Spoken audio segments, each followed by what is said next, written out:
Pag-aaralan daw ng Department of Justice ang rekomendasyon ng House Quad Committee na sampahan ng reklamong crimes against humanity si dating Pangulong Rodrigo Duterte at iba pa kaugnay sa mga pagpatay noong war on drugs. Ang kay Pangulong Bongbong Marcos, sisiyasatin ng DOJ ang lahat ng mga ebidensya ng Quadcom para malaman kung naaangkop ba ang kanilang rekomendasyon laban sa dating Pangulo at iba pa. Sa panayam ng Super Radio DZWB, sinabi ni Justice Undersecretary Raul Vasquez na hindi pa nila natatanggap ang rekomendasyon ng Quadcom. Pero gumugulong na raw ang investigasyon ng kanilang task force tungkol sa extrajudicial killings noong drug war. Bukod kay dating Pangulong Duterte, inirekomenda ring sampahan ng reklamo sina Senador Bongo at Bato de la Rosa, pati ang ilang dati at kasalukuyang matataas na opisyal ng PNP.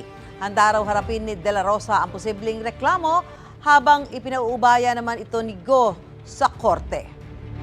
Sinisika pa rin ng GMA Integrated News na kunin ang pahayag ni dating Pangulong Duterte at iba pang nasa rekomendasyon ng Quadcom.